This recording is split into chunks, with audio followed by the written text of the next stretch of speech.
Students लेते हैं question number 7। Okay, question number 7 page number 51 NCERT class 8 mathematics understanding quadrilateral. ठीक, अब देखो बच्चों, इस क्वेश्चन में आपको क्या बोलता है, ये आपकी बुक है, आप बुक से क्वेश्चन पढ़ सकते हो। कह रहा है the adjacent figure hope, HOPE hope, HOPE hope. तो होप नाम का जो quadrilateral it is a parallelogram. Okay, so hope is parallelogram को मैं शॉर्ट में ऐसे लिखता हूँ, पैरेलल लाइन बना के GM लिख दो, इसका मतलब पैरेललोग्राम। ठीक, तो होप एक पैरेललोग्राम है। कह रहा find the angle measure of XYZ, state the properties you use to find them. Okay, तो आपको X, Y और Z की वैल्यू बतानी, ये एक पैरेललोग्राम है, और X, Y, Z की वैल्यू बताते टाइम जो प्रॉपर्टीज आपने यूज करी वो आपको बताना है। ठीक है बच्चों, सुनिए, पैरेललोग्राम में ऑपोजिट एंगल इक्वल होते हैं, हमको पता है, यानी कि X होगा किसके इक्वल, ये वाले एंगल के इक्वल, और एडजेसेंट एंगल का सम कितना होता है 180 डिग्री। ठीक है, अभी मैं आपको करके दिखाऊंगा, परेशान ना हो।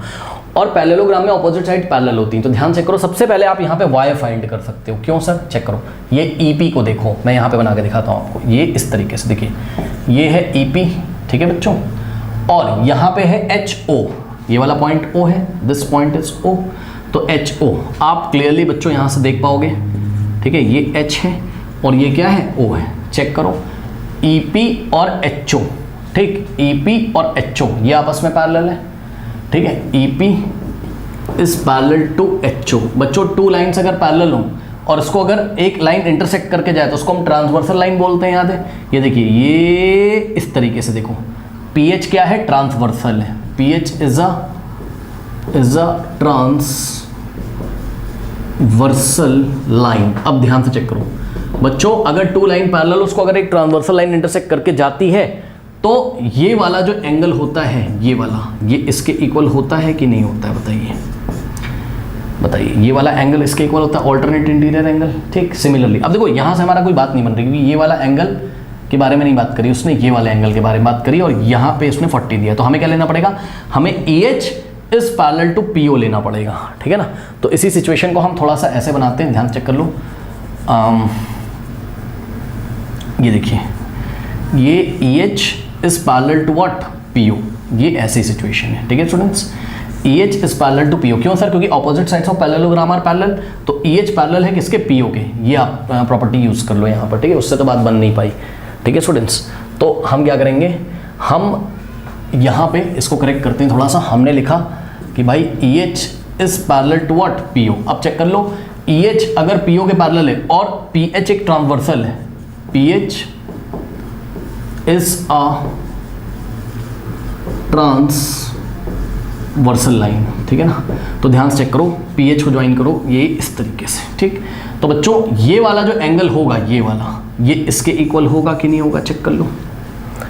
ठीक, इसीलिए मैंने आपको ये वाला पोर्शन निकाल के दिखाया यहाँ से, ये वाला पोर्शन। ठीक, इसमें EH पैरेलल PO के है और ये ट्रांसवर्सल लाइन है।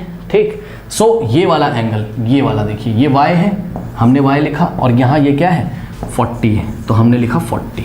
ठीक, तो ये क्या बना रहे हैं ये दोनों एंगल, ऑल्टरनेट इंटीरियर एंगल्स का पेयर। तो हम लिख देंगे सिंपली कॉपी में कि Y is equals to what, 40 degree, बस खत्म। और रीजन क्या लिखेंगे, ऑल्टरनेट, रीजन यहाँ लिखा है EH PO के पैरेलल है, PH ट्रांसवर्सल है, तो ये दोनों बनाने alternate interior angle. Okay, alternate interior angles. Okay, अब जिसको नहीं पता ऑल्टरनेट इंटीरियर एंगल, मैंने आपको बना के दे दिया कि अगर ऐसे करके दो लाइन पैरेलल होती हैं, ऐसे ये ट्रांसवर्सल है, तो ये वाला इसके इक्वल होता है, याद रखना। ठीक, तो y इज इक्वल्स टू कितना हो गया, 40 डिग्री। ठीक है स्टूडेंट्स, चलो बहुत अच्छी बात है। अब y की वैल्यू तो आ गई, अब हम क्या निकाल सकते हैं। अब बच्चों यहाँ पे ध्यान से चेक करोगे अगर आप, तो आप ये वाला एंगल मेरे ख्याल से निकाल सकते हो, ये वाला, इसको आप A अज्यूम कर लो, कितना, A। अब A और प्लस 70 कितना हो जाएगा, 180, लीनियर पेयर है, चेक कर लो। ये वाला एंगल देखो बच्चों, ये A। ठीक, और अच्छा, अगर आप चाहो तो इसको A ना मान के X मान सकते हो। क्यों सर? बेटा चेक करो, HOPE, होप एक पैरेललोग्राम है। यस सर, तो होप इज अ पैरेललोग्राम, तो पैरेललोग्राम के ऑपोजिट एंगल इक्वल होते हैं, मतलब जितना ये होगा उतना ही तो ये होगा। ये सुनो, ठीक, तो हम लिख सकते हैं कि भाई measure of angle E is equals to what, measure of angle O in parallelogram hope. और रीजन क्या है, opposite angles of parallelogram are equal, opposite angles of a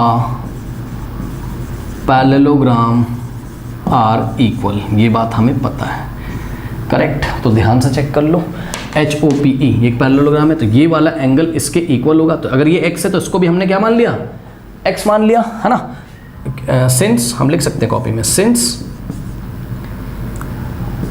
major of angle E कितना दिया हुआ है, x, therefore major of angle O, major of angle O भी कितना हो जाएगा, x।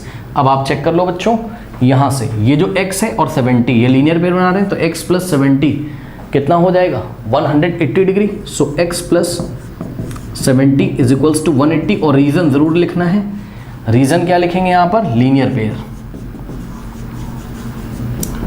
Linear pair. अब यहाँ से x की वैल्यू निकाल लो, तो x इज इक्वल्स टू कितना हो जाएगा, 70 राइट में जाके 180 में से माइनस हो जाएगा, क्योंकि इधर प्लस 70 राइट में जाके माइनस 70 होगा, 180 माइनस 70 ना बच्चों 180 डिग्री माइनस 70 कितना होगा, 110। सो x की वैल्यू कितनी आ गई, 110 डिग्री। ओके स्टूडेंट्स, तो इस तरीके से जो x की वैल्यू आ गई वो कितनी आ गई, 110 डिग्री। ओके, तो x आ गया कितना, 110 डिग्री, ठीक है ना। मतलब x आया 110, तो ये भी 110 है, ठीक, और ये भी 110 है।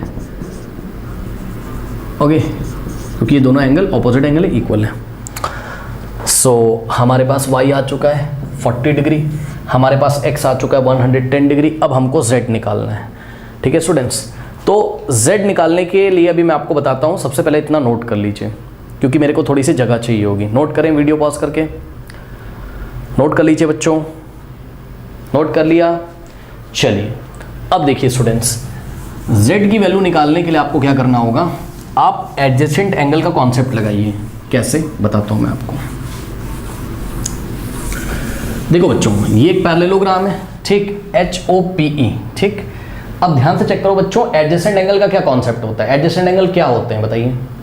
अगर हम कोई भी साइड सेलेक्ट कर लें पैरेललोग्राम में, जैसे मान लो हमने ये सेलेक्ट कर ली HE, सिलेक्टिंग HE, कौन सी साइड, सेलेक्टिंग साइड HE। तो जो भी साइड आप पैरेललोग्राम में सेलेक्ट करते हो उसके एंड पॉइंट्स पे जो एंगल बने होंगे उनका सम कितना होता है, 180 डिग्री। यानी कि यहाँ पे एंगल E है और ये पूरा एंगल क्या है, पूरा एंगल H है। ध्यान देना, ये पूरा क्या है, एंगल H। ध्यान से सुन लो। और एक चीज और इस फिगर में देखो, मेजर ऑफ एंगल H जो है, मतलब ये पूरा एंगल H आपको कैसे मिलेगा, 40 में Z ऐड करोगे तब मिलेगा। यानी कि measure of angle H is equals to what, 40 plus Z। सही बात है, दिख रहा है ना फिगर में भाई, Z में 40 ऐड करोगे तभी तो ये मिलेगा। यानी कि measure of angle H is equals to 40 plus Z। Okay, और साइड कौन सी मैंने सेलेक्ट करी है, HE। HE के एंड पॉइंट्स पे कौन कौन से एंगल बने, E और H, ये दोनों एडजेसेंट एंगल होंगे। बेटा कोई भी साइड सेलेक्ट करो, उसके एंड पे जो एंगल्स होते हैं उनको ही हम एडजेसेंट एंगल बोलते हैं।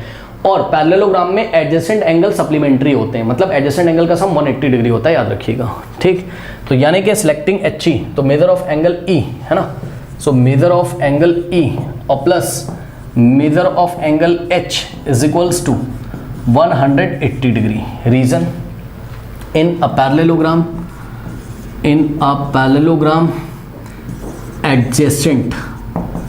adjacent angles are supplementary। Supplementary मतलब उन दोनों का सम कितना होगा, 180 डिग्री। किसका, एडजेसेंट एंगल का, यानी कि angle E plus angle H 180 degree. अब वैल्यू रखो यहाँ पर। मेजर ऑफ एंगल E कितना है, एंगल E कितना आया था, 110 डिग्री, है ना। सो मेजर ऑफ E की जगह हम रखेंगे 110 डिग्री और प्लस यहाँ पे ध्यान दें, मेजर ऑफ H की जगह आप क्या रखोगे, चेक कर लो। मेजर ऑफ H की जगह आप रखोगे 40 प्लस Z। बेटा पूरा H किससे मिलके बना है, 40 प्लस Z से। तो मेजर ऑफ एंगल H की जगह हम क्या रखेंगे, 40 डिग्री और प्लस Z, और इज इक्वल्स टू में क्या है, 180 डिग्री, करेक्ट। अब यहाँ से देखो 110 प्लस 40 कितना होगा, 150। तो 150 डिग्री और plus Z is equals to 180 degree. अब 150 को राइट में ट्रांसपोज करोगे तो Z हो जाएगा, लेफ्ट में आपके पास Z बचेगा, और Z इज इक्वल्स टू कितना हो जाएगा, 180, और 150 राइट में जाएगा तो माइनस हो जाएगा 150। 180 minus 150, so z is equals to कितना आ गया 180 माइनस 150 30 डिग्री। ओके करेक्ट, इस तरीके से। तो z की वैल्यू 30 डिग्री है, ठीक। x की वैल्यू 110 है और y कितना आया था वो आप चेक कर लो, मेरे ख्याल से शायद कितना आया था 40 डिग्री। यस, y कितना था आपका 40 डिग्री था, करेक्ट, ऑल्टरनेट इंटीरियर एंगल से। तो एक्स वाई जेड की वैल्यू आ गई। ओके स्टूडेंट्स, तो इस तरीके से हम इस क्वेश्चन को कर सकते हैं। एक और तरीके से कर सकते थे आप, ये 70 है और ये पूरा आपका h करस्पॉन्डिंग हो जाता है ना, यानी कि 40 plus z is equal to 70 कर देते हैं, z आ जाता है 30। कुछ लोगों ने ऐसा भी किया होगा, तो वो भी आपका करेक्ट है। तो इसको आप लोग नोट कर लीजिए फटाफट।